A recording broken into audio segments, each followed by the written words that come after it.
Assalamualaikum warahmatullahi wabarakatuh. Baik lagi di channel Akbar CK. Kali ini kita akan mendengarkan respon ataupun penjelasan dari salah satu orang terdekat Pak Jokowi, orang kepercayaan Pak Jokowi, Bung Silvester, terkait pernyataan Deddy Sitorus. Pak Jokowi setelah merespon pernyataan Deddy Sitorus, Pak Jokowi menantang Deddy Sitorus, buka aja siapa utusan yang datang ke PDIP tersebut. Tapi Deddy Sitorus malah mengatakan kalau Pak Jokowi ingin tahu siapa utusan itu, yuk kita ngopi. Nah, Deddy Sitorus malah ngajak Pak Jokowi ngopi untuk memberitahu ke Pak Jokowi siapa utusan yang datang ke PDIP tersebut. Nah, ini membuat geram Bung Silvester. Terang-terangan Bung Silvester semprot habis-habisan Deddy Sitorus. Nah, seperti apa video selengkapnya? Langsung aja kita simak videonya berikut ini. Yang saya lihat ya, bukan saya bilang saya ini hebat atau apa, tapi memang mungkin Pak Jokowi, terus kayak kemarin Pak Prabowo, ya kan ketemu saya, ya kan, mereka mengetahui bahwa apa yang saya gagas atau apa yang dalam pemikiran saya ketika diskusi itu adalah murni, bukan dalam rangka saya menjilat mereka untuk yang akhirnya bisa-bisa mencelakakan mereka, gitu bang. Contoh ya kan Pak Jokowi sendiri ngomong bahwa beliau suka saya tampil di podcast. Kemarin Pak Prabowo juga bilang begitu. Gitu bang. Jadi saya tidak meyakini bahwa Pak Jokowi akan membuat laporan secara hukum lah. Enggak. Belum sampai ke situ ya? Belum. Tapi itu sudah menjadi sinyal sebenarnya untuk juga PDIP harus juga sudah keluar warning nggak? Setidaknya hanya warning barangkali. Ya, tapi menurut saya biarkan saja gitu loh. Kalau ini ya kita tangkis dengan apa ya, data atau fakta ataupun bukti-bukti yang benar. Karena kan rakyat sudah menghukum mereka bang. Kan Deddy Sitorus juga mengaku terbuka kalau Pak Jokowi ingin tahu siapa namanya, ya kan. Saya akan ajak nanti ngopi-ngopi katanya. Ngapain ngopi-ngopi sama orang Sutrisno? Abang lihat aja kalau dia ngomong, ya kan matanya melotot, mukanya jelek sekali loh bang. Itu bang. Pak Jokowi nggak akan tertarik gitu? Enggak lah, siapa dia? Siapa dia bang gitu? Ya demi sebuah informasi barangkali memang benar.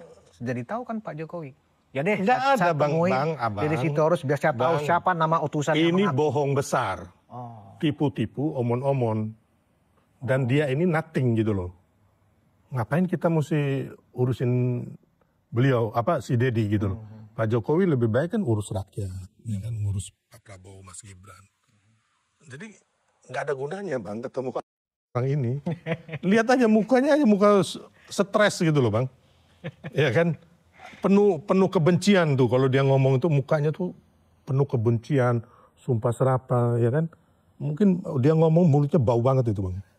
Itu. Nah dia juga kan menghasut, bahkan menghasut kepada presiden agar menghindar untuk berkomunikasi lagi dengan Pak Jokowi. Emang siapa dia?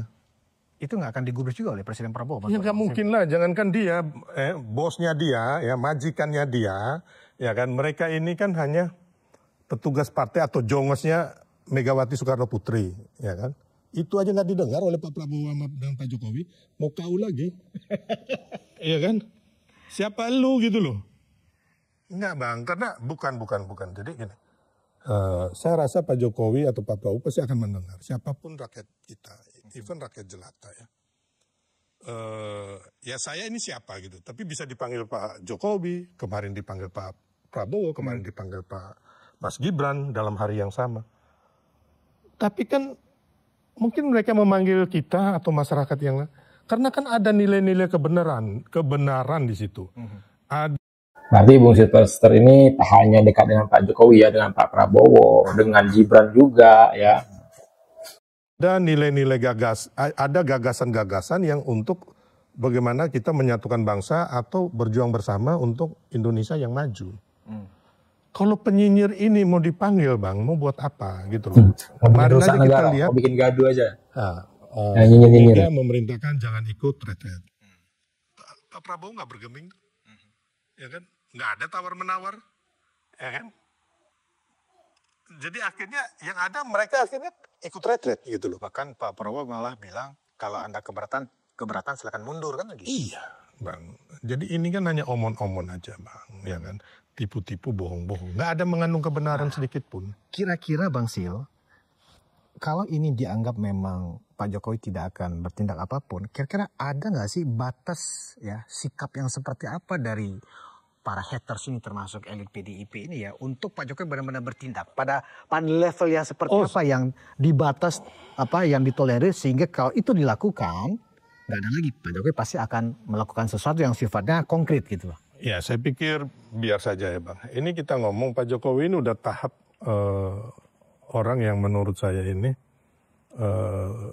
sangat bijak, ya kan. Beliau bahkan jangankan baru begitu Bang, dulu dibilang ibunya Gerwani, ya kan, termasuk ijazahnya palsu.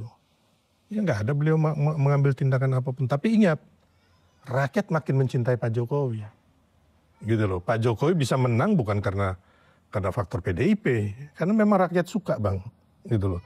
Termasuk kemarin kita lihat lagi bahwa Pak Prabowo Mas Gibran menang itu karena rakyat termasuk dengan yang bareng-bareng dengan Pak Jokowi, gitu Bang. Masalahnya kan yang membuat publik ini merasa bersemangat dengan statement Pak Jokowi adalah dalam ini serius, sabar itu ada batasnya. Ya. Gitulah Bang Silver. Artinya kan itu dalam ya, ada penekanan, intonasi di situ. Sabar itu ada batasnya. Belum pernah loh, selama 10 tahun. Oh dulu pernah mau membalas Bang. Jadi abang jangan lupa, saya ini satu orang yang punya ingatan juga kuat. Waktu kampanye, saya dihina, difitnah, dijelekan. Suatu saat saya akan membalas. Tapi sampai hari ini juga enggak. Ya berarti, ini ungkapan beliau, ya kan. Ungkapan mungkin beliau agak kesel atau apa, ya manusiawi lah Bang.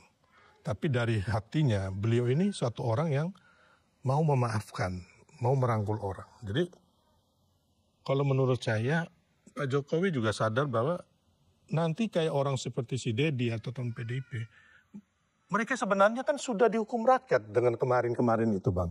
Kalah lah, banyak yang ditangkap korupsi lah. Mereka akan menemukan menemukan ganjarannya sendiri gitu loh Bang. Tanpa dibalas oleh Pak Jokowi. Dan saya yakin Pak Jokowi nggak akan membalas ya. Keyakinan saya karena dari dulu hampir 10 tahun, lebih 11 tahun saya kenal beliau, ya kan. Nggak pernah tuh yang begitu-begitu. Umpama kita ada laporan si A begini, si B berkhianat, ya beliau iya aja. Hanya nggak pernah juga sumpah serapah maki-maki, nggak pernah gitu loh. Berarti memang Pak Jokowi merasa ini hanya kesel dan itu sifatnya spontan karena ditanya oleh media, ya kan. Berarti tidak akan ada tindakan apapun. Ya, dan beliau kan tidak mengumpulkan media untuk mengungkapkan. Waktu itu kan doorstop Bang. Ya mungkin beliau juga lagi habis ini ditanya ya kan, ya udah gitu loh. Insidentil lah. Karena kalau begini terus ya kan, seolah-olah begini Bang Sil, penilaiannya Pak Jokowi juga takut juga sih sebenarnya. Enggak sih Bang, karena ini udah berlangsung 11 tahun. Abang harus ingat itu, 11 tahun.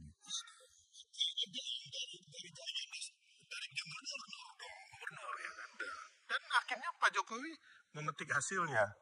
Beliau menang di gubernur, beliau menang di presiden 2 kali Bang. Gitu. Oke.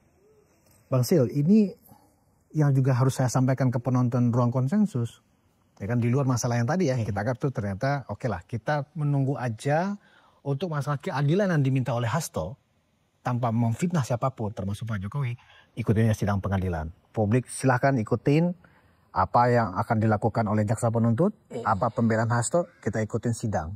Dan apapun hasil sidang itulah yang real kejadian yang sesungguhnya. Sepakat ya, kita sampai di situ dulu aja apa pembicaraan tentang apakah Pak Jokowi akan melakukan tindakan atau tidak.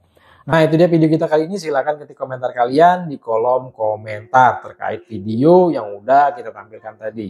Sebelum saya akhiri jangan lupa like, komen, dan subscribe-nya agar tidak ketinggalan informasi dan notifikasi dari channel ini. Saya Akbar CK, Assalamualaikum warahmatullahi wabarakatuh, salam sehat selalu, bye-bye.